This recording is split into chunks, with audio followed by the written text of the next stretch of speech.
Puji nama Tuhan, Shalom, jemaat Tuhan yang dikasihi oleh Tuhan. Kita bersyukur pada hari ini kita akan memulai ibadah kategorial ministry. Mari siapkan hati dan pikiran kita untuk kita sama-sama menyembah Allah yang kudus, menyembah Allah yang suci. Dia Raja di atas segala raja. Mari kita masuk di dalam hadirat-Nya. Sebelum itu mari kita berdoa. Terima kasih Tuhan atas pemeliharaan-Mu. Terima kasih Tuhan atas kebaikan-Mu, anugerah-Mu Tuhan yang melimpah dalam kehidupan kami. Pada hari ini Tuhan, jemaat-Mu Tuhan akan menikmati kehadirat Tuhan. Kiranya lawatan Roh Kudus menjamah setiap jemaat-Mu dimanapun mereka berada. Terima kasih Tuhan, dari awal hingga akhir ibadah ini kami serahkan dalam tangan Tuhan. Terpujilah nama Tuhan, dalam nama Tuhan Yesus. Haleluya, amin. Satu hal yang kurindu. Haleluya.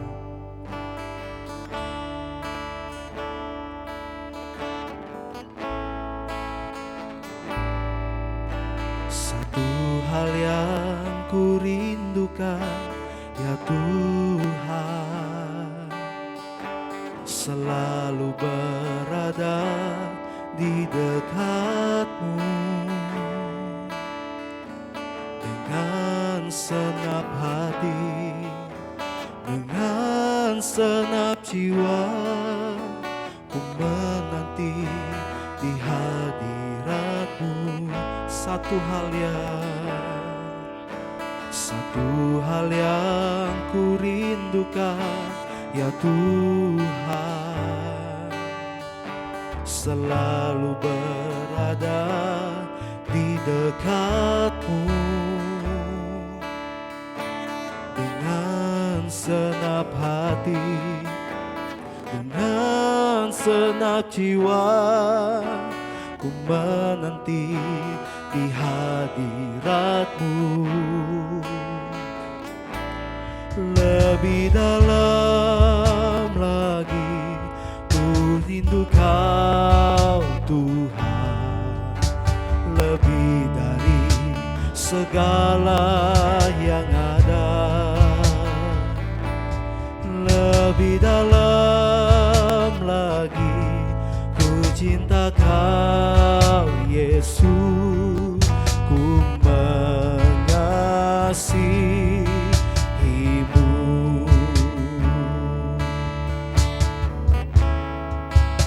Sama-sama katakan, satu hal yang ku rindukan, ya Tuhan,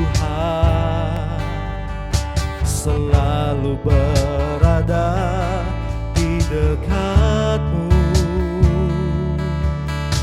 dengan senap hati, dengan senap jiwa, ku menanti di hadirat-Mu. Satu hal yang ku rindukan, ya Tuhan, selalu berada di dekat-Mu dengan senap hati, dengan senap jiwa, ku menanti di hadirat-Mu. Lebih dalam lagi ku rindu Kau Tuhan, lebih dari segala yang ada. Lebih dalam lagi ku cinta Kau Yesus, ku mengasihimu. Lebih dalam lagi ku rindu Kau Tuhan, lebih dari segala yang ada. Lebih dalam lagi ku cinta Kau Yesus, ku mengasihimu.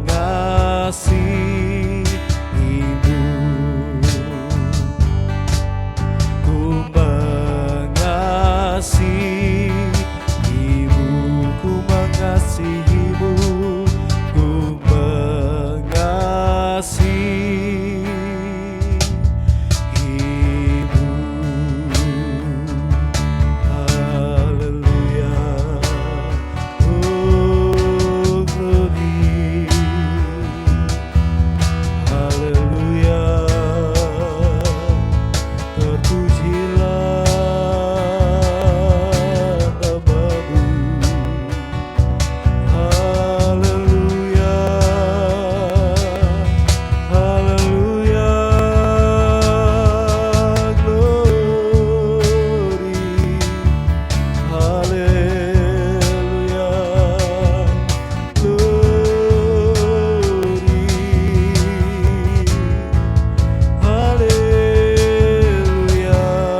kami, tiada yang sepertimu.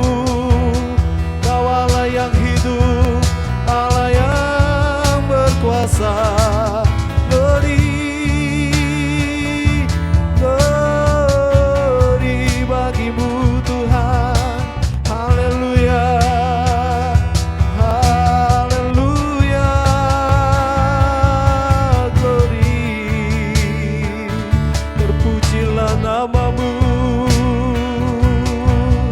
Terima kasih Tuhan, terima kasih Bapa, terima kasih Roh Kudus, terima kasih Tuhan. Biarlah kerinduan kami Tuhan untuk selalu mengenal Tuhan dan memuliakan nama Tuhan. Terima kasih Bapa. Haleluya. Kita sudah memuji dan memuliakan Tuhan, dan sebentar kita akan memasuki firman Tuhan. Saya pada kesempatan ini akan membahas satu topik kebenaran firman Tuhan yang saya beri judul ujian iman.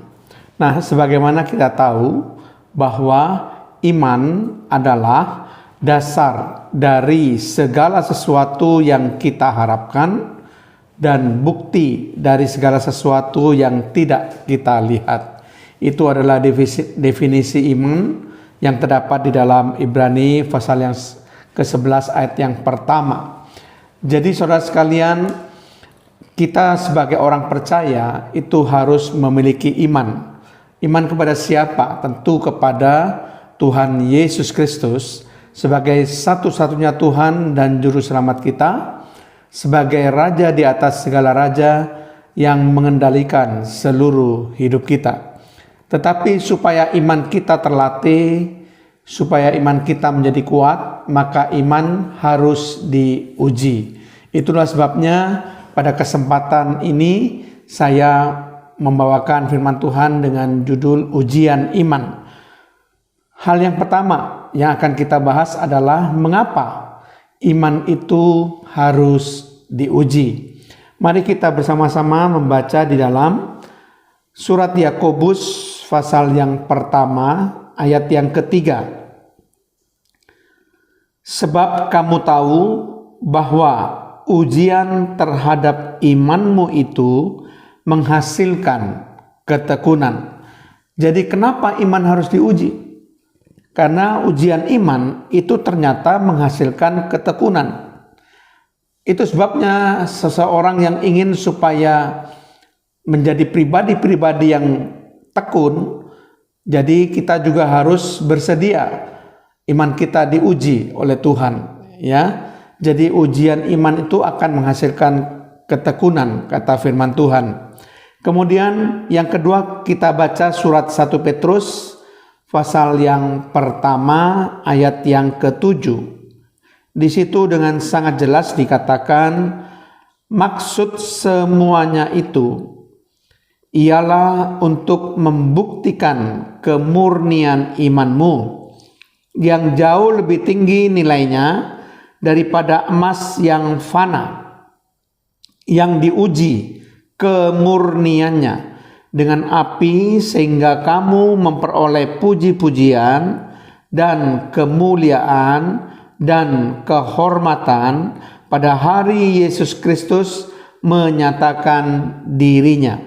Perhatikan kalimat yang ada di dalam ayat ini, 1 Petrus 1 ayat yang ke-7, dengan sangat jelas dikatakan bahwa diuji kemurnian iman. Jadi ujian iman itu membuat iman makin murni. Jadi iman makin berkualitas. Sama seperti emas, kalau dibakar oleh api, diuji oleh api, maka yang dihasilkan adalah emas yang lebih murni. Segala kotoran-kotoran akan hilang, ya, tinggal emas murninya. Jadi itu sebabnya emas selalu diuji oleh api. Demikian juga iman. Supaya menjadi makin murni, maka iman juga perlu diuji. Jadi paling tidak saya memberikan 2 alasan kenapa iman itu harus diuji. Yang pertama, karena ujian iman itu menghasilkan ketekunan. Yang kedua, karena ujian iman membuat iman makin murni dan makin berkualitas. Saya kira itu alasan kenapa iman itu harus diuji.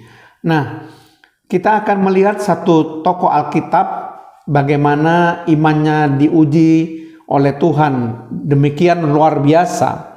Tetapi tokoh ini lulus ujian iman. Kita mengenal semuanya tentang tokoh ini yang bernama Abraham. Nah, kita tahu bahwa Allah menguji iman Abraham untuk mempersembahkan anaknya yang tunggal, yaitu Ishak. Bahkan dikatakan di situ bahwa Abraham tidak memiliki anak lagi pada waktu itu, hanya anak yang tunggal, satu-satunya, yaitu yang bernama Ishak. Tetapi Allah meminta untuk Abraham mempersembahkan Ishak. Nah, disinilah iman Abraham diuji oleh Allah. Apakah Abraham lulus ujian? Nah, kita akan lihat di dalam Alkitab bahwa memang Abraham itu lulus ujian. Dia tidak menyayangkan Ishak untuk dipersembahkan kepada Allah.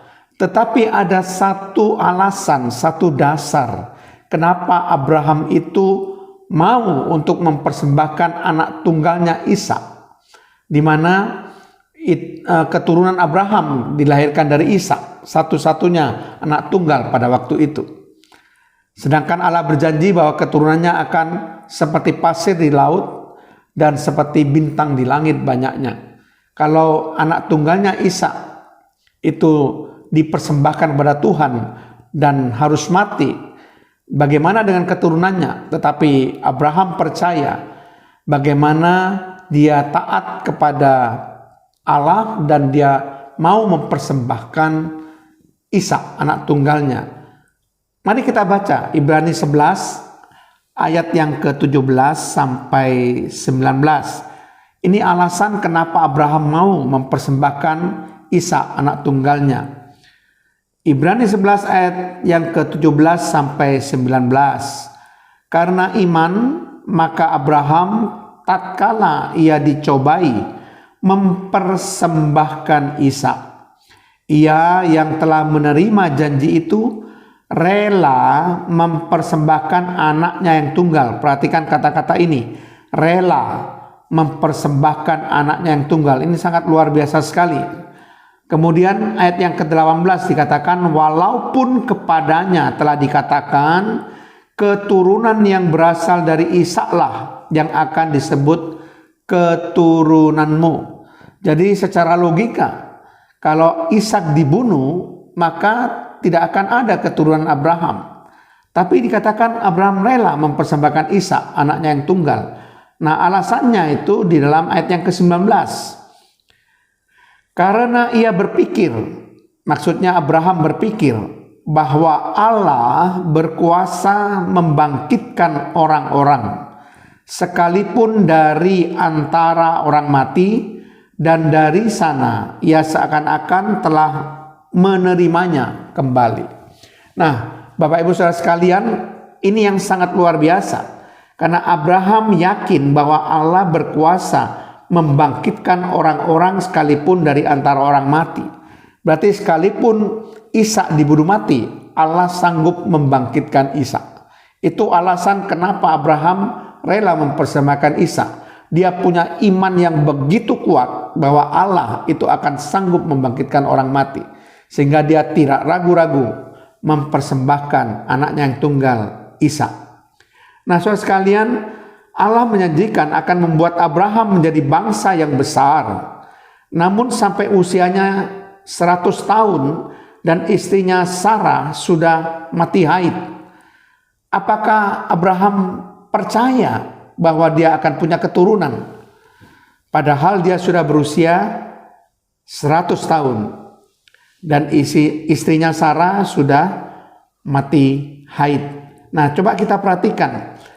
Dalam Kejadian 12 ayat yang kedua, itu adalah janji firman Tuhan, dikatakan, Aku akan membuat engkau menjadi bangsa yang besar dan memberkati engkau serta membuat namamu masyhur dan engkau akan menjadi berkat.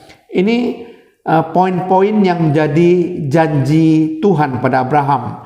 Dikatakan bahwa Tuhan akan membuat Abraham menjadi bangsa yang besar. Nah, kalau Ishak anaknya dibunuh, bagaimana dia bisa menjadi bangsa yang besar? Kemudian Allah juga berjanji akan memberkati Abraham. Juga Allah berjanji akan membuat nama Abraham menjadi masyhur. Dan bukan itu saja, Allah juga berjanji bahwa Abraham akan menjadi berkat bagi orang lain. Itu janji Tuhan yang diberikan pada Abraham. Dan salah satu yang perlu ditekankan di sini adalah janji Allah bahwa Abraham dan keturunannya akan menjadi bangsa yang besar. Tapi di situ ternyata sampai usia 100 tahun dan istrinya mati haid, dia masih belum punya anak. Nah, ini sesuatu yang menjadi ujian iman bagi Abraham. Apakah dia masih percaya bahwa keturunannya akan menjadi bangsa yang besar? Padahal sudah usia begitu tua, usia 100 tahun dan istrinya sudah mati haid. Secara medis kedokteran tidak mungkin sudah bisa punya anak. Tapi ternyata Abraham percaya. Sekalipun secara kasat mata, secara logika, tidak mungkin seorang perempuan mati haid bisa melahirkan anak, bisa hamil. Tidak mungkin, saudara. Tetapi perhatikan dalam Roma 4 ayat 18 dikatakan demikian. Sebab sekalipun tidak ada dasar untuk berharap karena bertentangan dengan logika, dengan medis kedokteran. Namun Abraham berharap juga dan percaya bahwa ia akan menjadi bapa banyak bangsa. Menurut yang telah difirmankan, demikianlah banyaknya nanti keturunanmu. Nah, sekalipun Abraham diuji begitu hebat, yang pertama, anaknya yang tunggal setelah lahir harus dipersembahkan. Yang kedua, ini sebelumnya, bagaimana Abraham diuji ketika berusia 100 tahun, istrinya mati haid. Padahal Allah berjanji akan membuat keturunannya menjadi bangsa yang besar. Sesuatu yang tidak masuk akal dan melawan medis kedokteran. Tapi Abraham percaya bahwa dia akan menjadi bapa banyak bangsa. Jadi saudara perhatikan, sangat luar biasa. Dikatakan sekalipun tidak ada dasar untuk berharap. Karena secara logika manusia, tidak mungkin Abraham dalam usia yang begitu tua, 100 tahun, dan istrinya sudah mati haid akan mempunyai keturunan pada waktu itu. Tapi Abraham tetap percaya, dan kenyataannya memang Ishak lahir dari Sarah yang sudah mati haid dan Abraham sudah usia lanjut. Nah, saudara perhatikan baik-baik, ini merupakan suatu ujian iman bagi Abraham dengan dua contoh yang saya berikan. Ya, jadi kita sebagai orang-orang percaya juga harus mempunyai iman yang mutlak kepada Allah. Percaya secara total kepada Allah, sekalipun mungkin pikiran dan logika kita tidak menyetujui apa yang dikatakan oleh Allah atau apa yang menjadi janji Allah bagi orang-orang percaya. Tapi kita tetap harus beriman dan percaya bahwa semua janji-janjinya adalah ya dan amin adanya. Itu sebabnya saudara, ketika saudara diuji oleh Tuhan, janganlah mundur. Ujian iman itu biasa. Seperti Abraham pun sebagai bapak banyak bangsa, itu harus diuji imannya. Kita pun tidak boleh kalah. Kalau iman kita diuji oleh Allah, kita harus tetap percaya bahwa Tuhan punya rencana yang baik. Amin. Terima kasih Tuhan, kalau hamba-Mu sudah menyampaikan kebenaran firman-Mu, biar firman Allah ini akan membuat kami tetap menjadi kuat. Kalau misalnya Tuhan mengizinkan iman kami diuji, kami yakin dan percaya ujian iman kami akan menghasilkan ketekunan, bahkan menjadikan iman kami menjadi makin murni dan makin berkualitas Tuhan. Dan kami boleh tetap percaya kepada Tuhan, sekalipun mungkin itu berlawanan dengan logika, dengan pikiran kami, atau mungkin bahkan tidak mungkin terjadi menurut perkiraan manusia. Tetapi kami percaya Tuhan Yesus, kalau Tuhan sudah berjanji, maka itu pasti akan terjadi. Dalam nama Tuhan Yesus Kristus, haleluya, amin.